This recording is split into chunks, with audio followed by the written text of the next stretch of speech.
Welcome back, everybody. We are streaming online, coin.com, and on our Facebook page, and we just heard Governor Brown with her victory speech, a very excited Governor Brown. She is a short person anyway, but wait, she was jumping up and down. I mean, extremely excited about. And Jim, do you think she was surprised by the margin of victory, how you were able to call that so fast after 8 o'clock? Maybe a little bit, but they were pretty confident that they were going to win. Anecdotally, you'd run into people involved with the campaign, and they'd be, they weren't worried.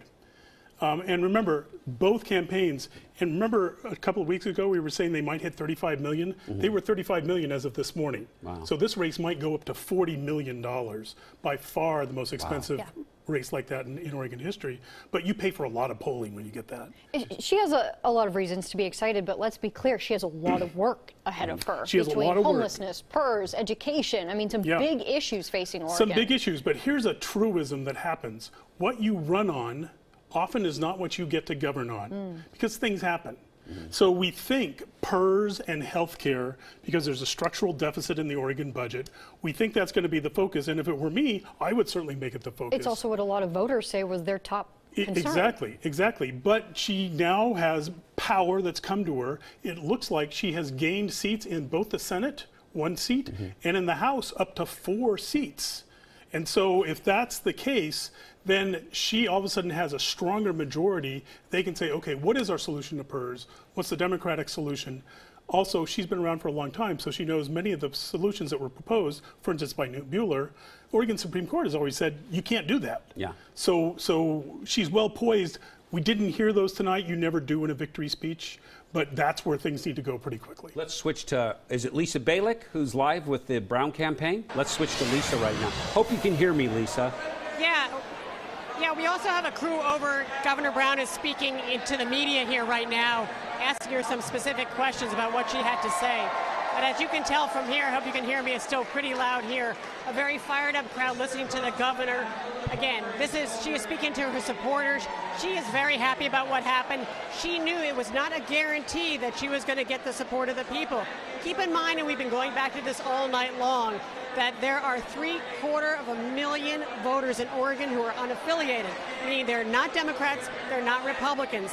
They were a key voting population that she reached out to, as well as her opponent, and it looks like it definitely broke her way, no question about it.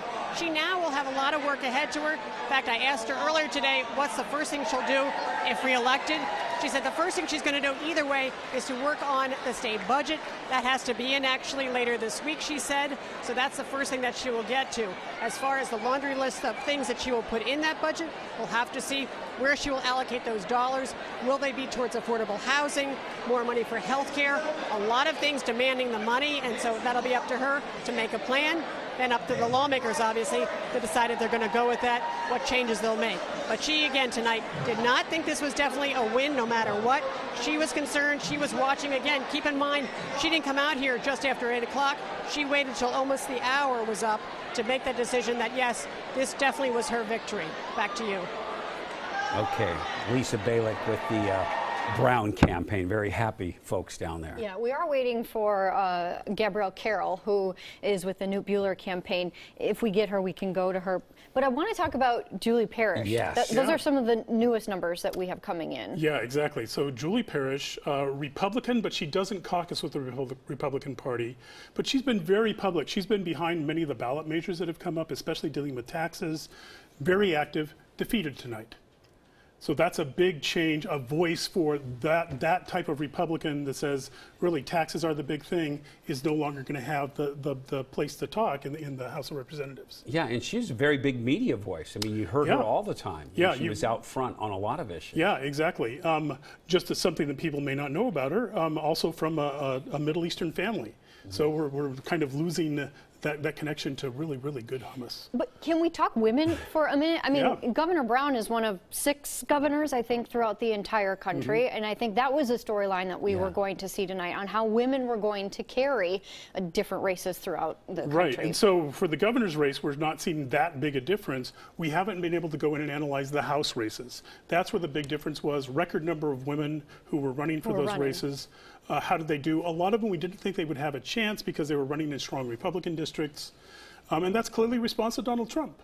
There were a number of Republican women running as well, but it was like an 8-to-1 differential between Democrats and Republicans. How about as far as voters are concerned? Have we seen yet numbers as far as women voters turning out? No, because that takes exit polling. All we can do is look at the actual voting, and then eventually we can figure out kind of where people lived and their age, because you have to register your age. But gender and things like that is especially, we look for like the Hispanic vote, that's exit polling. Turnout, we know, though, has been record high.